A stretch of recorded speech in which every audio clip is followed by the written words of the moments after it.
मेरे अजीज तलबा, आज हम सबक नंबर 1 सेट के कुछ सब टॉपिक समझेंगे।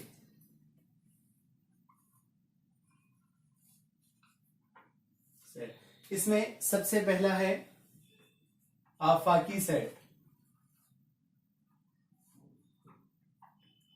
आफाकी सेट को इंग्लिश में कहा जाता है यूनिवर्सल सेट। अब यूनिवर्सल सेट किसे कहते हैं?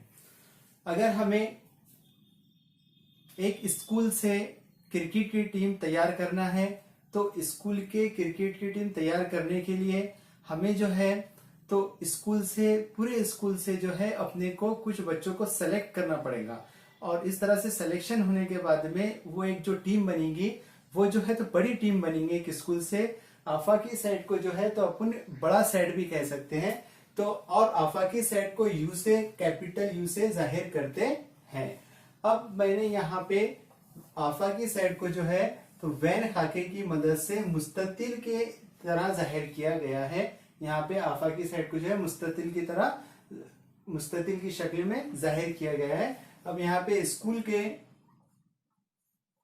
के तमाम तलबा क्रिकेट खेलने वाले, जो स्कूल के तमाम तलबा जो क्रिकेट खेल रहे हैं उसमें से अपन ने जो है यहाँ पर एक टीम बनाई है जिसे क्रिकेट की टीम कहेंगे अपन, क्रिकेट की टीम। तो यहाँ पे जो है आफाकी सेट जो होता है ये बड़ा सेट होता है, जिसे अपन कहते हैं यूनिवर्सल। यूनिवर्सल बोले पूरा बड़ा सा सेट, जिसे कहेंगे अपन आफाकी सेट। इसके बाद एक होता है मुकम्मला सेट। मुकम्मला सेट जिसे इंग्लिश में कहा जाता है कॉम्प्लीमेंट सेट। कॉम्प्लीमेंट सेट किसे कहते हैं कि फर्ज किया कि यू एक जो है यूनिवर्सल सेट है, अगर बी सबसेट है ए का, अगर बी सबसेट है ए का तो सेट बी में मौजूद अरकान जो है लेकिन आफाकी सेट में मौजूद है वो, तो अरकान के सेट को सेट का बी सेट कहते हैं। फॉर एग्जाम्पल समझने के लिए एक यहाँ पे मैंने यूनिवर्सल सेट बनाया हूं, इसका नाम यू दिया हूं, कैपिटल यू। यहां पे मैंने नंबर्स दिया हूं 1 2 4 3 5 6 7 8 9। तो ये जो है एक यूनिवर्सल सेट है, पूरा बड़ा सेट है। अब इस सेट के अंदर मुझे जो है यहां पर मैंने इसको दिया हूं बी सेट। मैंने यहाँ पे कुछ जो रुकन है इसके 9 5 6 इनको दिया हूं बी सेट, और जो बचे हुए अरकान हैं ये जितने बचे हुए इन्हें कहेंगे बी डैश। क्या कहेंगे इन्हें? B dash.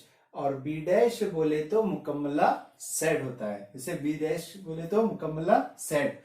यानी जो यूनिवर्सल सेट में जो बी के अलावा जो रुकन बचे हुए हैं उसे कहेंगे अपन मुकम्मला सेट, और उसे बी डैश से जाहिर करते हैं, या फिर बी सी से जाहिर किया जाता है। इस तरह से मुकम्मला सेट को जाहिर करते हैं। जैसे यहां पर लिखता हूं मैं यू बराबर यूनिवर्सल सेट बराबर कैपिटल यू बराबर जितने रुकने उन सबको लिखेंगे 1 2 3 4 5 6 7 8 9। ये हो गया यूनिवर्सल सेट। अब यूनिवर्सल सेट के अंदर सब सेट कौन सा है इसका? बी 5 6 9, ये हो गया सब सेट। अब बी का मुकम्मला सेट कौन सा होगा? यानी बी के अलावा जो बचे हुए नंबर है वो उसका मुकम्मला सेट होगा। इसे अपन जाहिर करेंगे बी डैश से। इस तरह से बी 1 2 3 4 7 8। तो इस तरह से हम मुकम्मला सेट को जाहिर कर सकते हैं। ए यू जो हो गया यूनिवर्सल सेट हो गया, बी जो हो गया सब सेट हो गया, इनके अलावा जो रुकने बचते हैं तो ये कहलाएगा बी डैश, या फिर अपन इसको बी से सी से भी जाहिर करते हैं। इस तरह से हम जो है मुकम्मला सेट समझ सकते हैं। इसके बाद का वीडियो इंशाल्लाह मैं नेक्स्ट पीरियड में समझाऊंगा। अल्लाह हाफिज।